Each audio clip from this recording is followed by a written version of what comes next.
Luzon, Visayas, Mindanao at buong mundo. Ngayon ay Lunes, April 22, 2024. Ako si Daniel Castro at ito ang Balitang A to Z. Balikatan exercises sa pagitan ng mga sundalo ng Pilipinas at Amerika. Sinimulan na. Philippine Coast Guard lalahok na rin. Bilang tao, karapatan ni Unang Ginang Lisa Marcos na makaramdam ng sama ng loob at galit.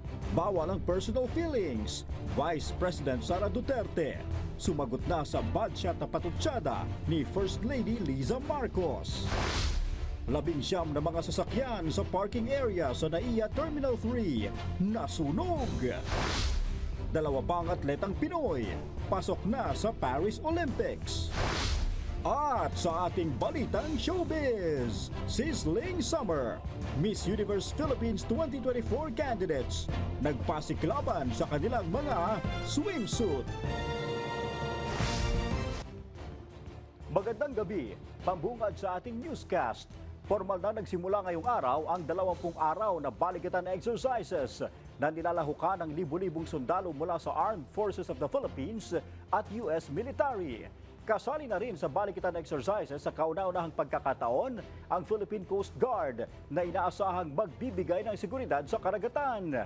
May balitang A to Z si Ace Cruz.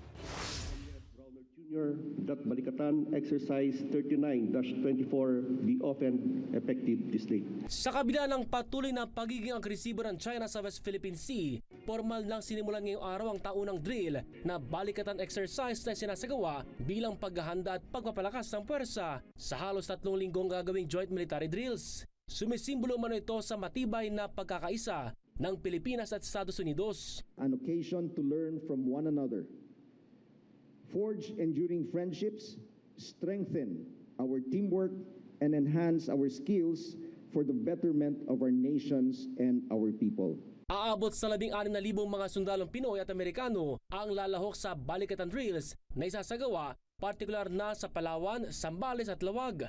And the exercise Balikatan has continued to grow each and every year, and that's sovereign nations choosing and requesting to join the team here as we share our collective understanding and try to improve our collective capabilities across the board. Inaasahang ding dadalo bilang international observers ang 14 na mga bansa kabilang narito ang Canada, France, Germany, Great Britain, India, Japan, Singapore, New Zealand, Korea, Malaysia, Indonesia, Brunei at Vietnam. We are also involving our other uniformed services, and for this year, we are involving a number of troops from the Special Action Force of the Philippine National Police and 6 vessels from the Philippine Coast Guard.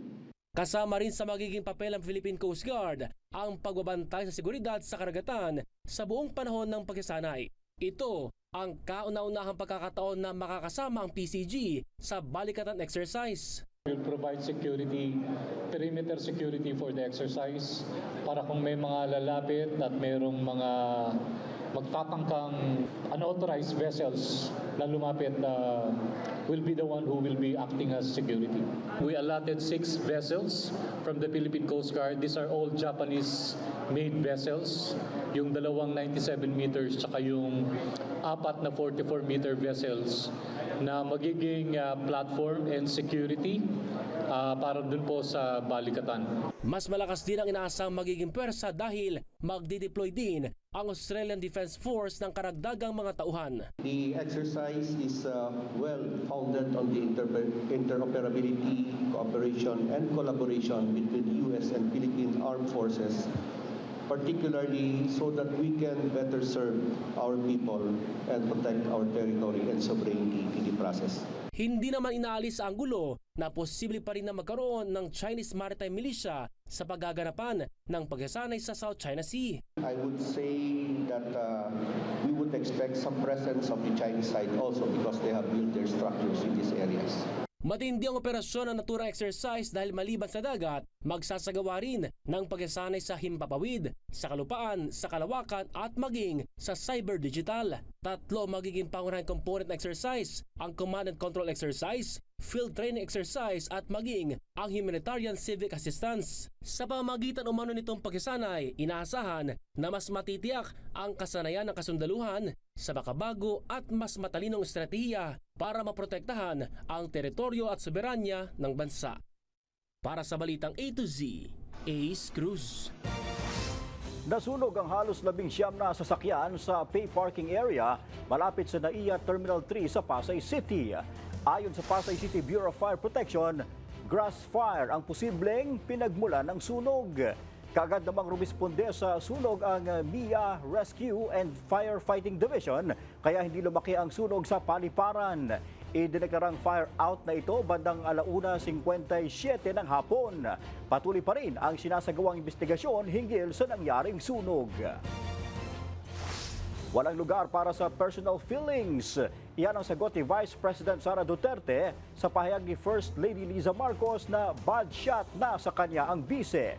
Ayon sa political analyst, masama para sa unit team ang ganitong iringan. May balitang A to Z si Ian Maghanoy. Bilang tao, karapatan ni unang ginang Liza Marcos na makaramdam ng sama ng loob at galit. Nagsalita na si Vice President Inday Sara Duterte kaugnay sa alitan nila ni First Lady Liza Marcos. Sa interview ni Anthony Taberna, inamin ng First Lady na hindi na maganda ang relasyon niya sa Vice Presidente nang mahuling tumatawa ang bise sa mga patutsyada ni former President Rodrigo Roa Duterte laban kay President Ferdinand Bongbong Marcos Jr. kaugnay sa iligal na droga. You're in the government, you're the Vice President. Wala bang kahit na maikling sorry man lang after that? Bad shot na yan sa akin. Ganun po. Unless she says sorry or whatever, maybe she will, maybe she crossed the line. Pero buwelta ni Inday Sara, walang puwang sa kanyang trabaho ang personal feelings. Subalit, ang kanyang personal na damdamin ay walang kinalaman sa aking mandato bilang isang opisyal ng pamahalaan. Dapat ay nakatutok tayo sa pagtugon sa mga suliraning hinaharap ng ating bansa. Ayon pa sa Vice Presidente, mas mainam na sila at ang Pangulo ang mag-usap. Iiwan na natin sa isang pribadong pag-uusap sa pagitan lamang namin ni Pangulong Bongbong Marcos Jr. ang mga susunod na hakbang. Ayon sa political analyst at professor na si Ranjit Rai ng Okta Research, hihina ang puwersa ng naturingang unit team kung magpapatuloy ang kanilang iringan. Whether you're Marcos or Duterte, you lose kasi you're part of this alliance. Wala pa hong 2 taon, or magdadalawang taon pa lang, disunited na yung unity team. Tingin naman ni political analyst Professor Ramon Casiple, hilaw pa para masabing may lamat na ang relasyong Marcos at Duterte. Pero posible umanong may itinatagong poot ang dating Pangulo. Hindi naman nagkaroon sa tingin ko ng tunay na away pa. Wala pa, masyadong maaga kung political na away. Ang tawag ko dyan posisyonan pa lang. Nung unang nagbalak na tumakbo si Sara Duterte, hindi para sa pagka-vice presidente. Ano kwento mismo niya, yung tatay niya. Nakausap ko yan yung tatay. Kaya nga medyo masama pa yung loob ng tatay. May pamomosisyon man na nagaganap para sa mga darating na halalan, tingin ng mga analyst, mas mainam sa imahe ng mga opisyal na tumutok muna sa trabaho para sa taong bayan. Para sa Balitang A to Z, Ian Maghanoy.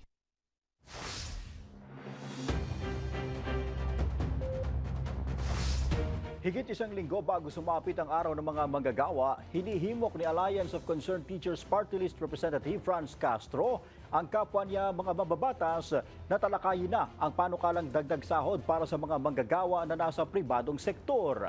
Ayon kay Castro, kinakailangan ng agarang aksyon na magkaroon ng dagdag sahod nang sa gayon ay makatulong din ito sa pang-araw-araw na gastusin ng mga minimum wage earner.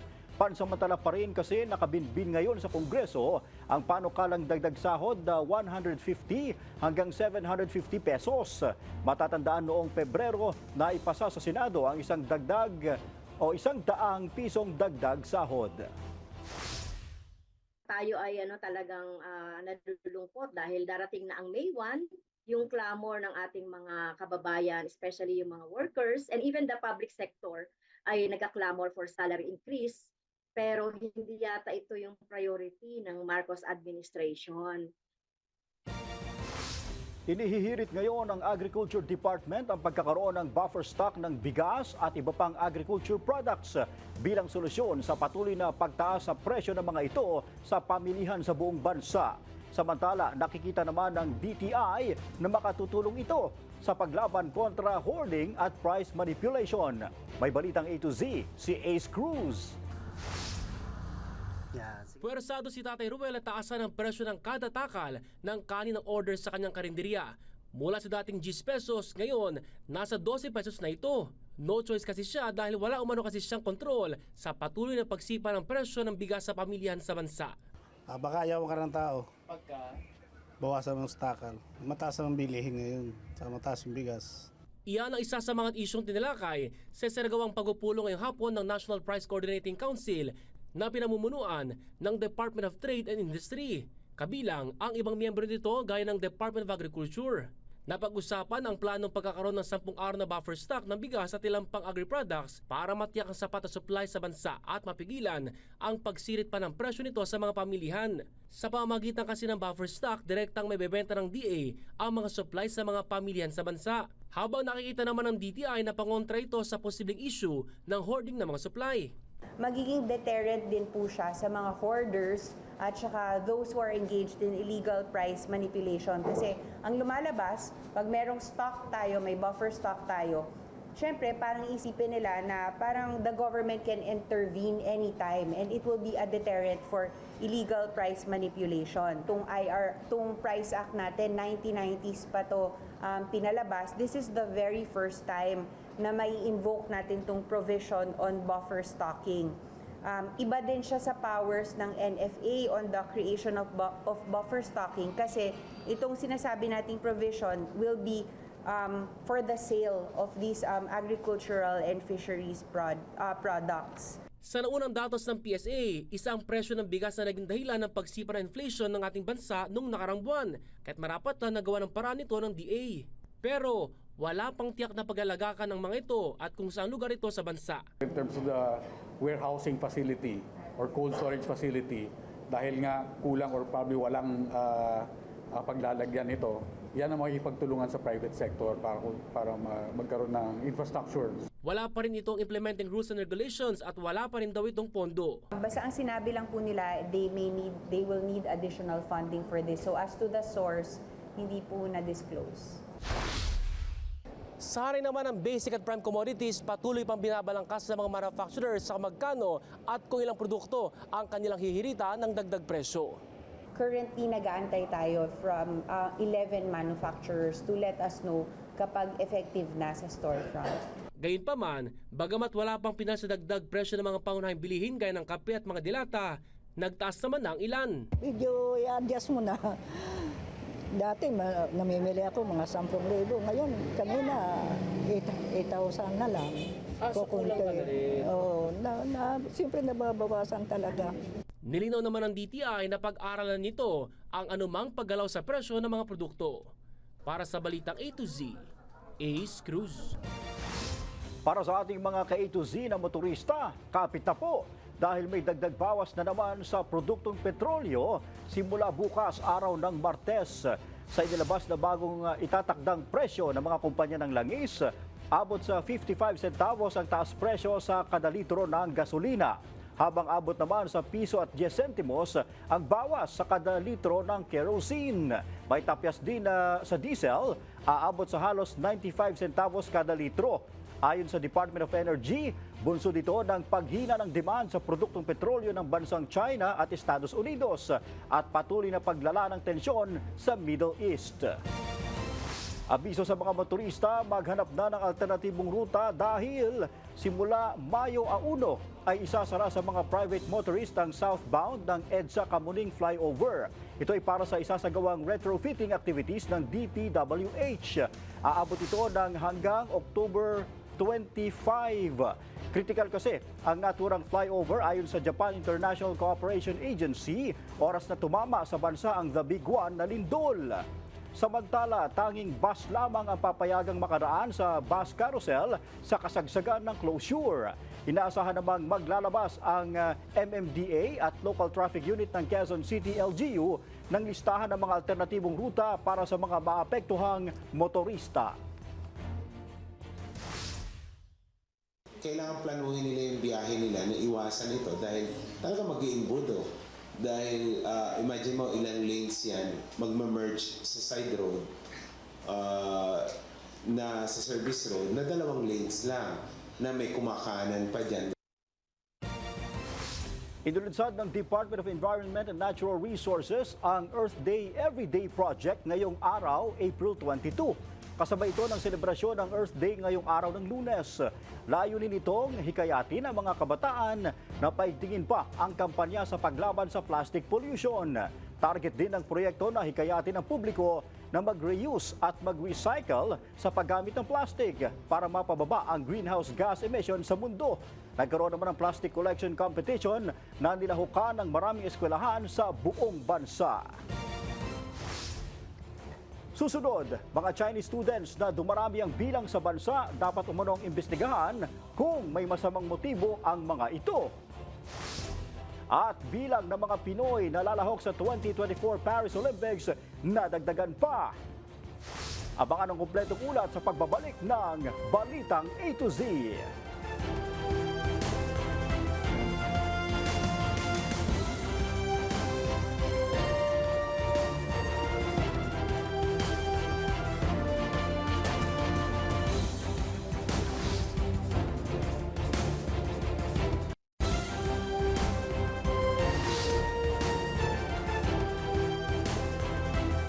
Dapat imbestigahan kung may masamang motibo ang Chinese students na dumarami ang bilang sa Pilipinas, kabilang ang pagiging umano'y mga espiya ayon sa ilang mambabatas.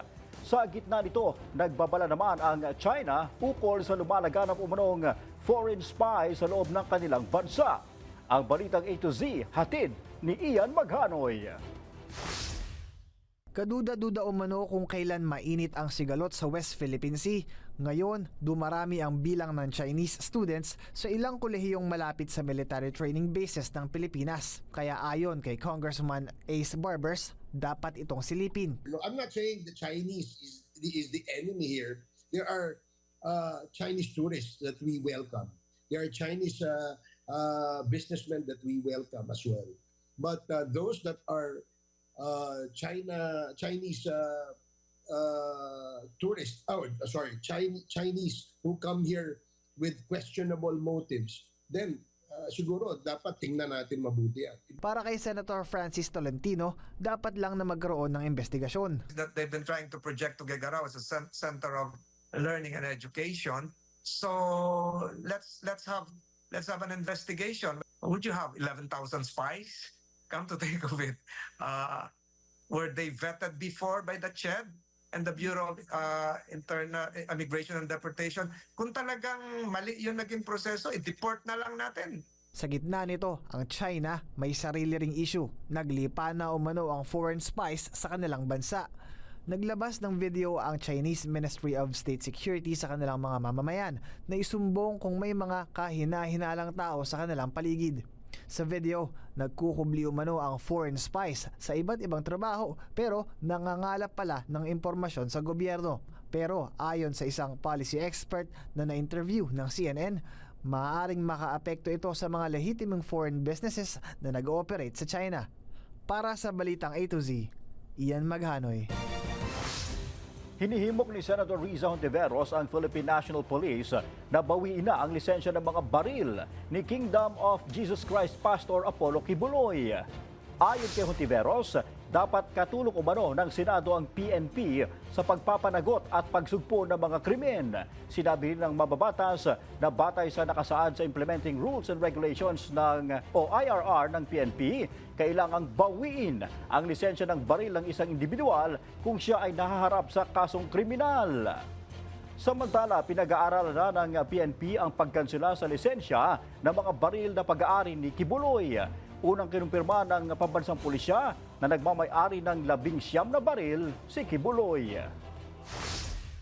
Kung mafailan po ng kaso si Pastor Kibuloy, at iba pa pong akusado, ang pinag-aaralan po natin ngayon ay kung ito pong Section 4 para A is applicable po sa kaso po ni Pastor Kibuloy. Particularly, he is being accused in a pending criminal case before Davao City and Pasig that is of a crime that is punishable with a penalty of 2 years.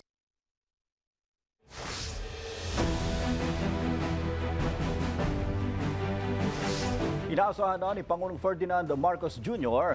na magkakaroon ng mas pinaigting na kolaborasyon sa pagitan ng Pilipinas at Qatar matapos ang naganap na pagbisita ni Emir Sheikh Tamim bin Hamad Al Thani sa bansa. Sinalubong ito ng Pangulo ng arrival honor sa palasyo kasamang ilan pang opisyal ng pamahalaan. Naniniwala si PBBM sa mas malalim na pagkakaibigan at kooperasyon dahil sa 43 taong bilateral relation ng dalawang bansa. Inaasahan ding malalagdaan sa pagbisita ni Sheikh Tamim ang ilang kasunduan, partikular sa kalakalan. I look forward to a fruitful and productive meeting with you today, with the hope that our discussion will open opportunities to improve and to strengthen our bilateral relations at every level, at the commercial level, at the government-to-government level, at the people-to-people level. The Philippines is an important partner for us in many fields, especially in trade and economic cooperation. And we aspire to improve these relations through increased communication between the private sector in both the countries. Target ng pamahalaan na gawing tourism assets ang ilang lumang gusali sa Presidential Palace Complex sa Maynila. Sa video blog ni Pangulong Ferdinand Marcos Jr., sinabi niya na magagamit ito sa mga pagpupulong kasama ang mga banyagang mamumuhunan. Kasama sa mga plano ang ipa-renovate ang Golden Verge at Laperal Mansion. Wala pa namang detalye kung magkano ang gugugulin sa pagpapagawa ng mga nasabing gusali. Mahalaga na ang ating bisita ay pakiramdam naman nila ay very welcome sila dito para naman maging mas matibay ang ating pagsasama, ang ating mga agreement, ang ating mga partnership sa iba't ibang bansa. Kaya't importante na malaman nila na mahalaga sila sa atin.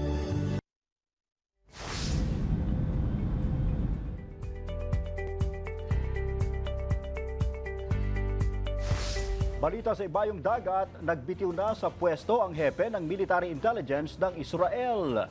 Sa kanyang isinumiteng resignation letter, inamin ni Major General Aharon Haliva na kabilang siya sa mga Israeli commander na hindi nila inasahan at napigilan ang naging pag-atake ng Hamas noong October 7 noong nakaraang taon na ikinasawi ng daan-daang individual.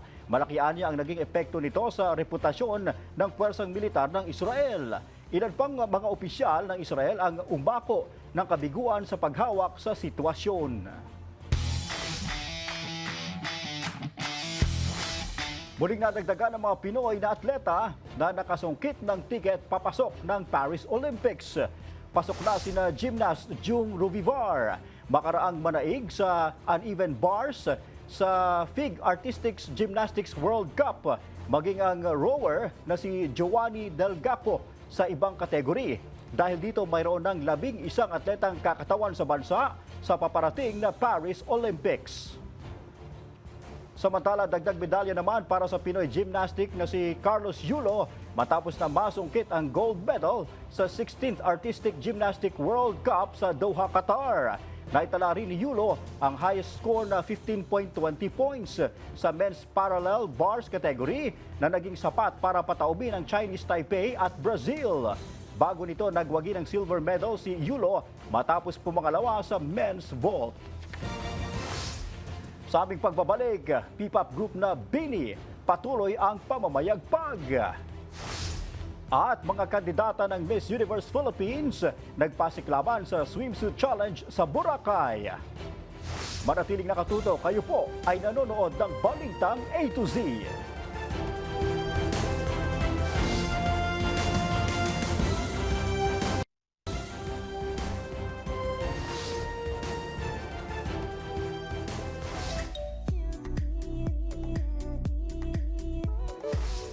Nagpasiklaban sa pool runway ang humigit sa 50 kandidata ng Miss Universe Philippines 2024 para sa kanilang swimsuit challenge sa Boracay. Sino-sino kaya ang mga kinilala? At Pinoy pop girl group na BINI, patuloy ang pamamayagpag.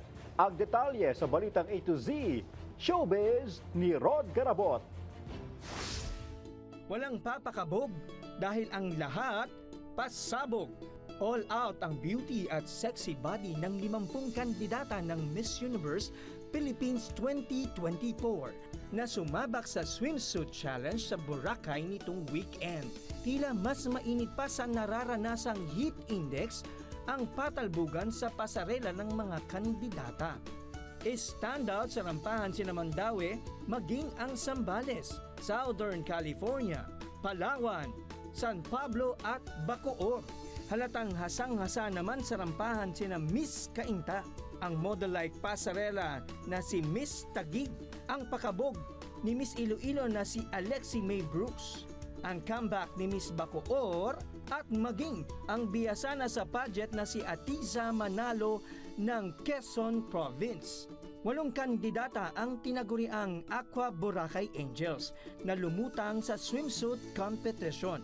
Pasok dyan sina Stacy Manalo ng Cainta, Cristeline McGurry ng Taguig, Victoria Velasquez ng Bacoor, Alexi May Brooks ng Iloilo, Tara May Valencia ng Baguio, Atiza Manalo ng Quezon Province, Kayla Rabaya Carter ng Northern California at Diana Mate ng Cavite. Tinagurian namang Arete Ambassadors ang dagdag na top 20. Gaganapin ang Miss Universe Philippines 2024 Coronation Night sa darating na May 22, 8 p.m. sa SM Mall of Asia Arena.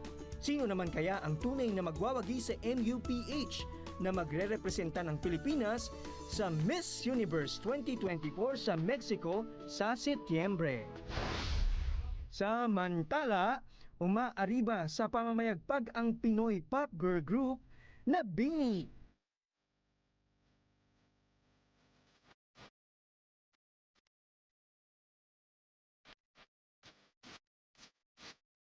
Kabilaan ng kanilang mga guesting at concerts na talaga namang dinudumog ng libu-libong Bloom fans. Patok na patok rin sa ating mga ka-A to Z ang hit song nilang Pantropiko na paborito ring sayawin ng mga kabataan ngayon. Lubos naman ang pasasalamat ng P-pop girl group sa kanilang tinatamasang tagumpay. Para sa balitang A to Z Showbiz, Rod Garabot.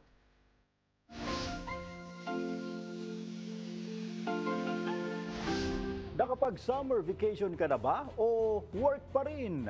Sa tapok nating Good Vibe Story, no worries dahil ang ating ka-A to Z naka-work from the sea. Kung ano yan, silipin sa ating nakaka-GV na video.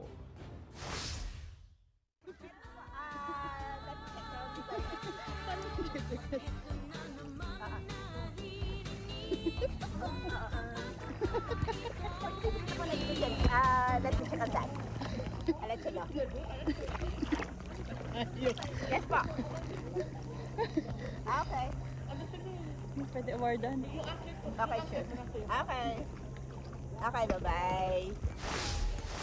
Saludo sa sipag mo ka A to Z, isa kang dakilang manggagawa. Kung kayo ay may kwentong kakaiba, mga kwento ng pag-ibig o storya ng inspirasyon at pag-asa, maaari nyo itong ibahagi. Sumali sa ating Facebook group na Balitang A to Z. Panoorin ang replay ng ating programa at sundan ang ating social media pages. Hanapin ang Balitang A to Z. Ang ating pabaong quote of the night ay mula sa aktor at folk singer na si Theodore Bikel. Ayon kay Bikel, ang pagkakaisa ay isang bagay na ninanais na pinagsusumikapan, ngunit hindi ito magagawa sa pamamagitan lang ng mga deklarasyon. At yan ang mga balita at impormasyon, mga kwentong may dalang inspirasyon na tinutukan ng Balitang A to Z. Sa ngalan ni Barbie Mulak, ako si Daniel Castro. Maging maalam, makialam, magandang gabi Pilipinas!